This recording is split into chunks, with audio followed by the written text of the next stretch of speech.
Well, Donald and I are up here in the mountains, and right here is a sassafras tree. And so I thought I'd pull over and share with you. You can see it's a red sassafras tree. It's fall, and so these leaves are starting to change. They're starting to turn colors. And there are red sassafras and there is yellow sassafras. And you can see here that this is the red. And right here's a little sassafras tree. And the wonderful thing about this sassafras tree is it has 3 different kinds of leaves on this one tree. And if you're familiar with sassafras, then you know that. Here's a leaf that's double lobed. It's got the 2 lobes on the side. There's also a single lobed leaf on the tree. I'll find one of those and show it to you. And there's the ovate leaf here. And all 3 of these leaves grow on the same tree, on the sassafras tree. Let me see if I can find you a single lobed leaf that looks kind of like a mitten. I see a lot of double lobes right here where we're at, and not many. Right here's one. Right here's the little single lobed leaf, and you can see that. Let me just pull it off. But you can see it looks like a little mitten. And these 3 types of leaves grow on this one tree all at the same time. Here's the double lobed leaf. And then of course the ovate leaf here that doesn't have any lobes on it. Now, the way the Native Americans in my area where I grew up, the way they made their tea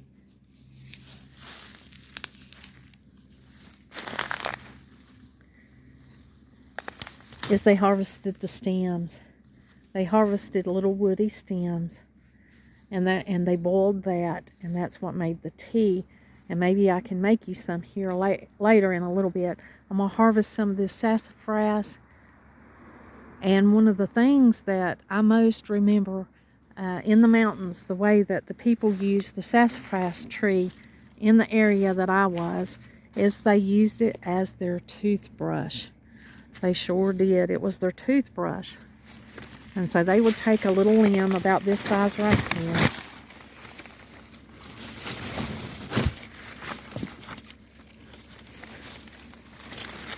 Maybe a little bigger. And they would break off this limb and they would chew on it. And the end of this twig, the sassafras little twig here, would get frayed. And the qualities in the sassafras would help clean their teeth, the little brush. And of course they would brush around with it. And they used those for toothbrushes. My mom and dad, I can remember my uncles with sassafras sticks chewing on them. And it was a common thing. And I look back now and I remember they had some comedic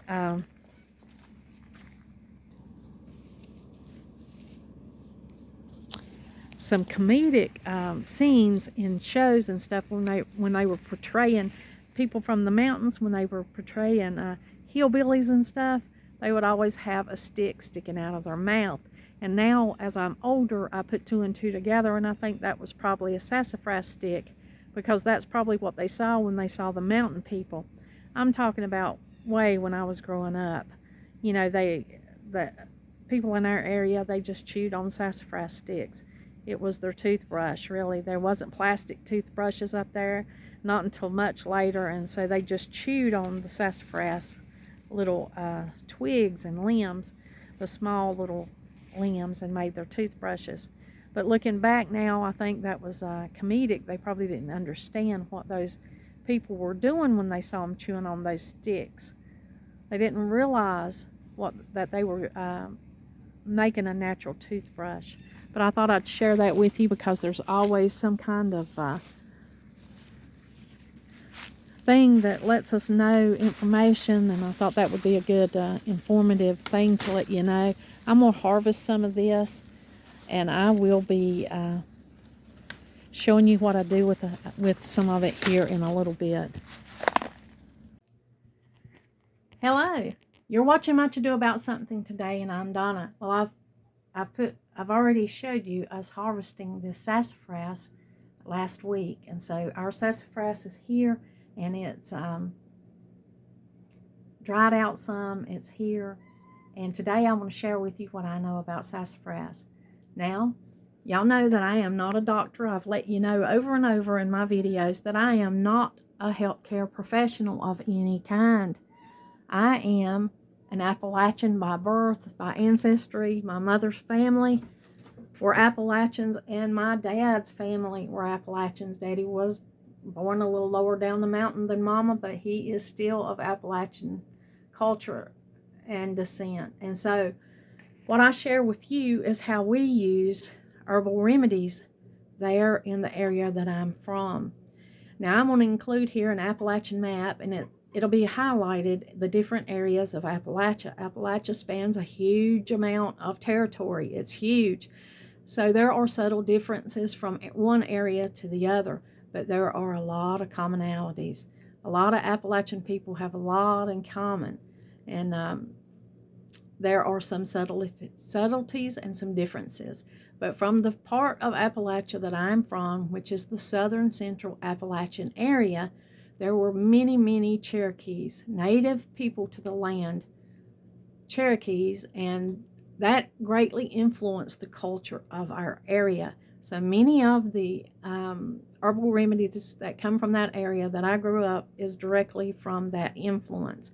And of course, there are Appalachians mixed into our bloodline because of the area that we grew up in and because of the way that works. So there is Appalachian, Cherokee, native blood in our family for sure. That's not something that I've tracked down and try to get any kind of recognition for. That's not something that I dwell on, other than the great appreciation I have for that culture and the knowledge that's come from that culture and has greatly enhanced my family's life and their health and many other things from the area. Now, I shared with you that first thing that our family did with the sassafras tree, and that is they harvested little limbs and little sticks, and they put those in their mouth, and they chewed on them and frayed the end of the little limb, and it became a toothbrush. I shared that with y'all on the side of the road because that was something I saw most of the time in the Appalachians with Mama's family. That is certainly something I saw on a regular basis. Now, here is my sassafras. It's dried. It was red. There are yellow and there are red sassafras at this time of the year in the fall. When you see sassafras, that's the colors you're going to see. That's the best time, and the time we were taught to harvest the sassafras is in the fall of the year.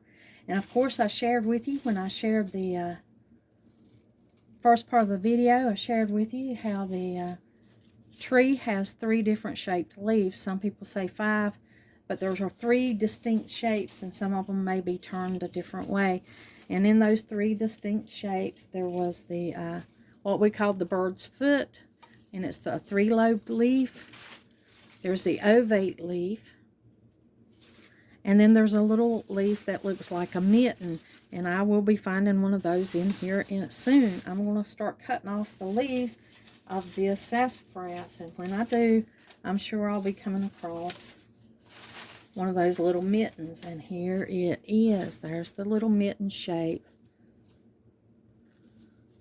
that comes, and it's 1-lobed. Now, there are many that has the lobe on the left side, or they may have the lobe on the right side, but that's the 3rd shape that you see on the sassafras tree. Now, I'm just going to take a minute and go ahead and cut all these leaves off because there's something that we do with these leaves. And then I'll show you some of the way that we make tea.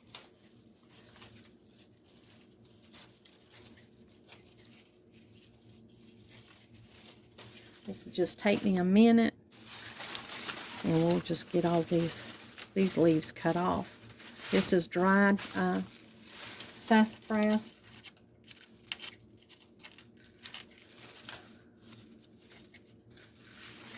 So I'll go ahead and prepare that like I do many of the dried herbs that I harvest.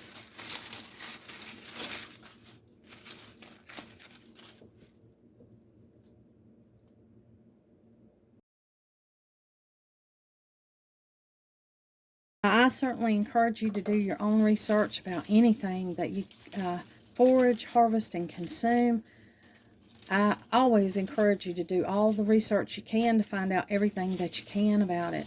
All I'm going to do today is just share with you how we did and what we did, and just open up that that line of thought for you for informational and educational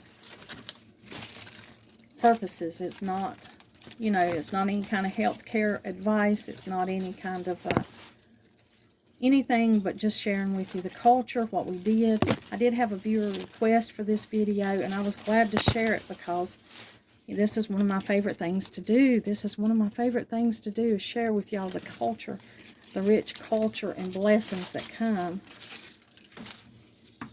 with growing up in that area. Now what I'm doing is I've just cut the leaves off of this. I'm cutting the leaves off and putting them in a different basket so that they'll be separated. And then what you're left with will be these little stems. I've cut them off with some clippers there. It's just easier for me using my little pruning shears out of my garden bag. But I'm going to show you what we did with these. Now, in most videos, you'll see everybody digging up the root and taking the bark off the trees. And I shared with you that we didn't do that because that damages your tree. What we did in the area that we were from was we harvested little limbs like this. This would have been a little piece that they would have cut off and chewed on as a stick and made a little toothbrush, frayed the end, and just chewed on it. The properties in this sassafras little stick here would have came out, and they would have frayed that little thing, brushed their teeth, and that was a common thing you saw in my area. We also took this little limb, this little stick here, and we would cut it up into small pieces. Now the root is much stronger and the bark is much stronger in flavor than these little twigs that were harvested to make the tea. And that is what they made the tea from. They would also add the leaves to other teas and use the leaves to make sassafras tea.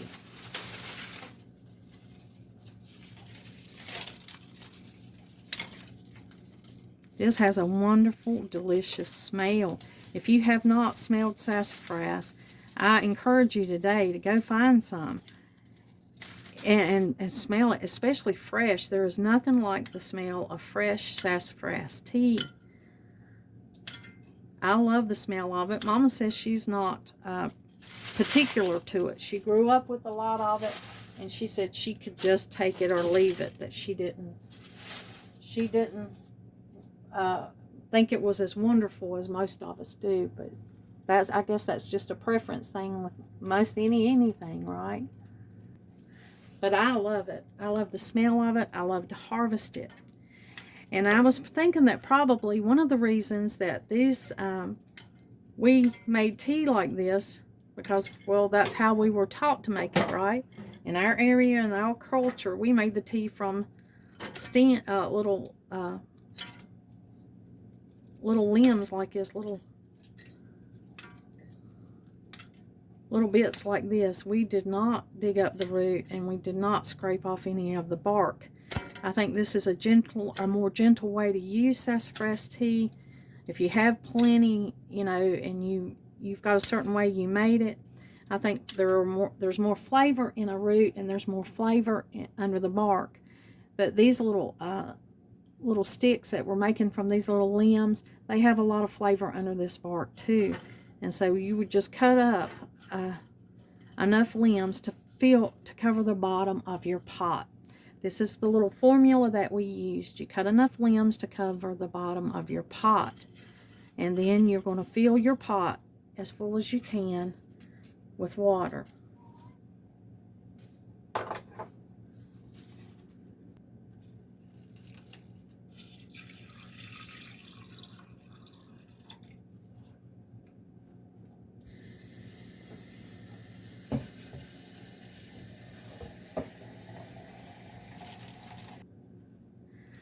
And then you just turn it on. And that's simply what you do. And you're going to simmer this. I'll simmer these little stems in this water for at least an hour, maybe more. And get all the good out of these little stems that I've got in here. I'll go ahead and process the rest of my sassafras while I'm letting this come to a boil. And then that will become the tea. And you can add sugar or whatever you would like to sweeten it up. And then over here, the dried leaves that I have here, this will become a tea and an herb. It'll be an herbal seasoning, especially gumbo. Sassafras is used to season gumbo. If you're going to make an authentic, correct gumbo, then you would use sassafras to flavor that. So these leaves will be dried, put in a cut up and put in a mortar and pestle, or some kind of other modern day appliance, and you would ground. This has got something that I've previously ground in here. I've got to wash that out. But you would put your sassafras in here and just grind it until you had a powder, and then you would store that and use that as a spice. Now, the rule of thumb for foraging is take only what you need for the year for your size of family. Now, if it's just you, you're not going to harvest as much sassafras.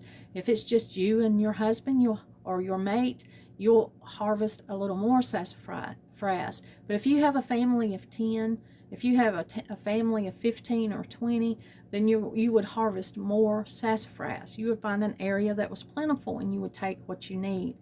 Now, this is a gentle way to use sassafras that doesn't kill the tree. Snipping off some limbs will probably do that tree better than it would hurt it. And harvesting leaves is not going to hurt it. But when you start digging roots and you start skinning off bark, those things will affect the tree. So this is a gentle way to harvest sassafras and a gentle way to use it. And you're not going to get too much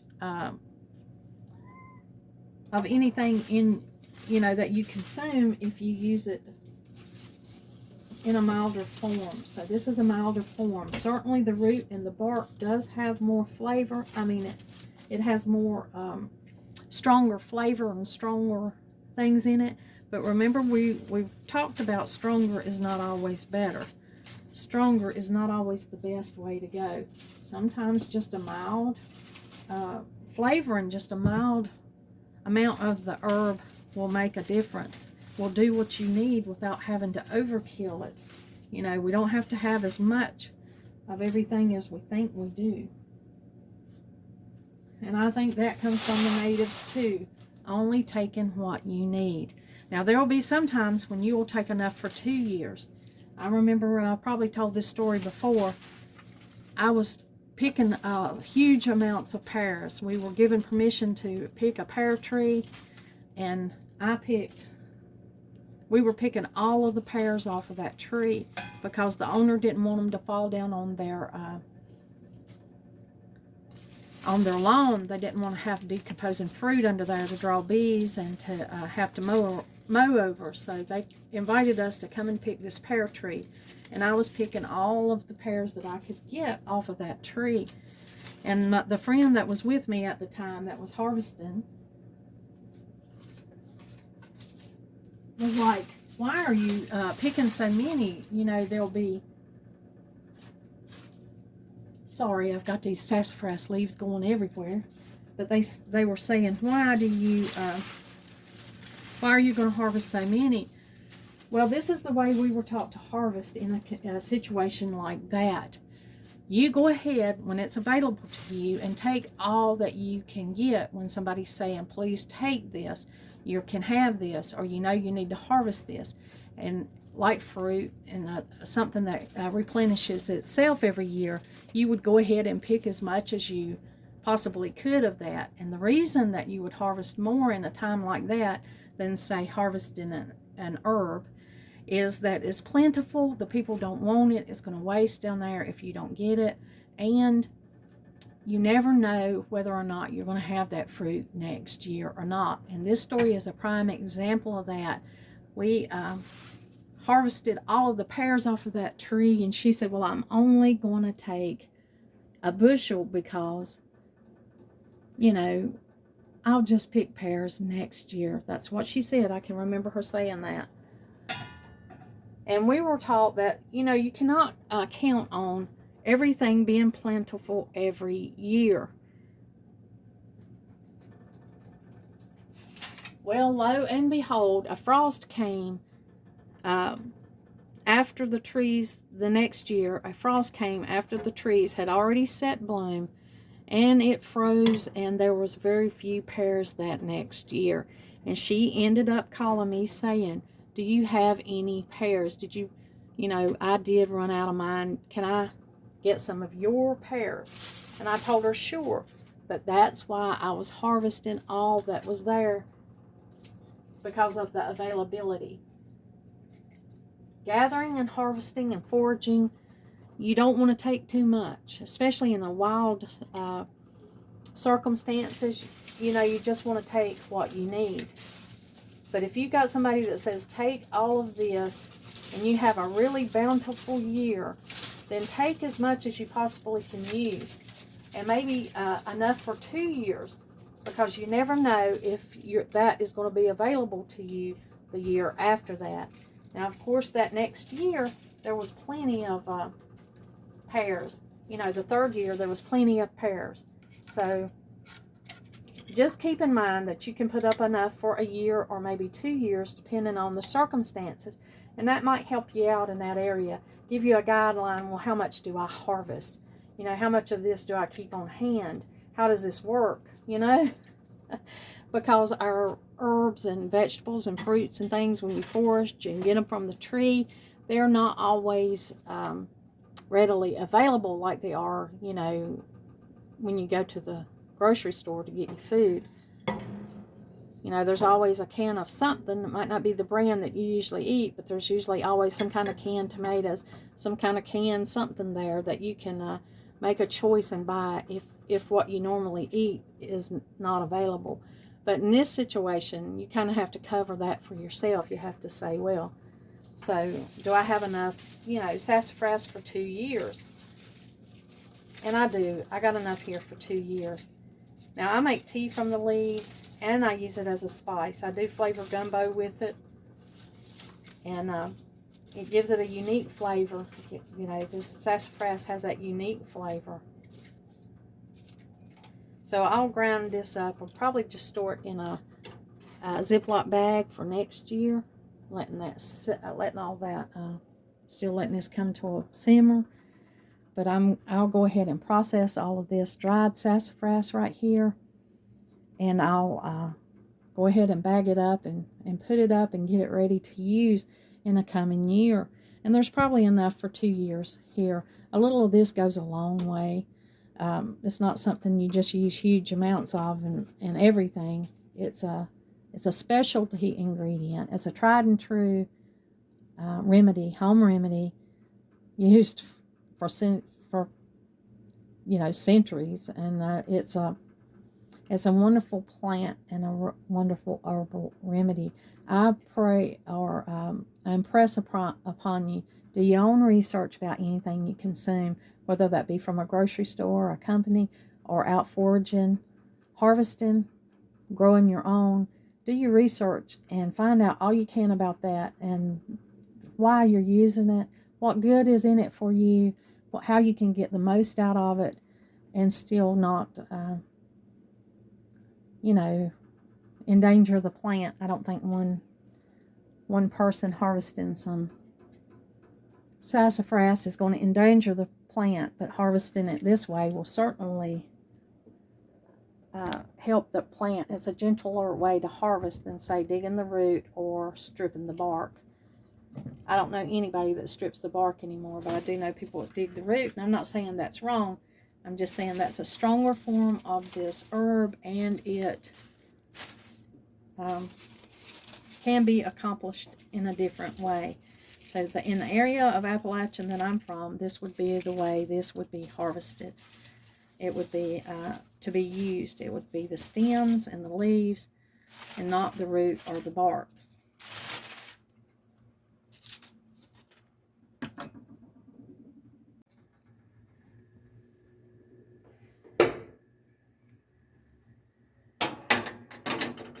This smells wonderful.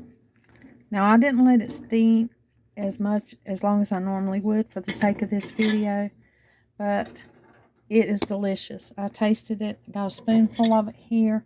Of course, now one of the first things you're going to notice about this tea that's you don't notice in most other teas when people are making sassafras tea is you see this has not turned red.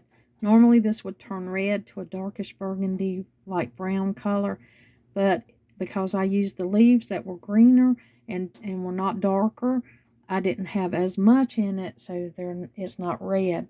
But this tea right here still has a delicious, wonderful flavor, and it's strong enough for me.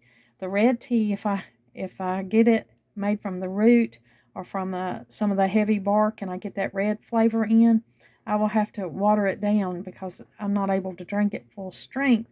But I love it when it's made like this, and this is the way we made it growing up. Now I'm going to go ahead and strain this tea. And I'm going to go ahead and strain it with this we call them sieves, mesh strainer. I'm going to go ahead and strain the tea right into these 2-quart jars I got here. And I've got a knife in these quart jars because that's boiling tea and these jars are not hot enough. So I just put that knife in there to absorb the heat while I pour the tea in here.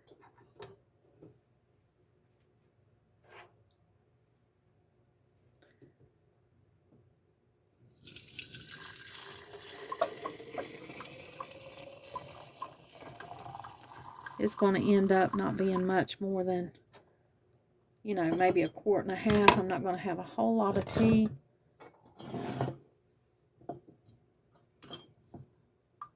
Now this tea would darken up a little bit if I boiled it for a little bit longer. It'll be a little darker, but I'm going to go ahead and strain it.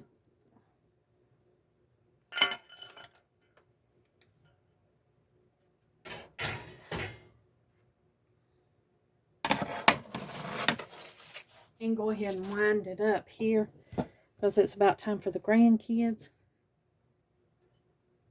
And so this would be the way the tea would look. And to me it has a mild, delicious flavor. It has a great smell. So I would just drink it just like this. I would put it in a cup and add maybe a little bit of honey to it. And then that's the way I would drink this sassafras tea. And sassafras tea was used as a medicinal tea, and it was also used as just flavoring and enjoyable because of its unique flavor. It was just something that was thoroughly enjoyed. Thank you for letting me share with you how our family used sassafras tea or sassafras herb as we were growing up. Thank you for letting me share that with you, the subtle differences, and I'll be sure to let you know or share with you the next time I have a cup of sassafras tea in the morning. Thank you for joining me, and like always, until next time.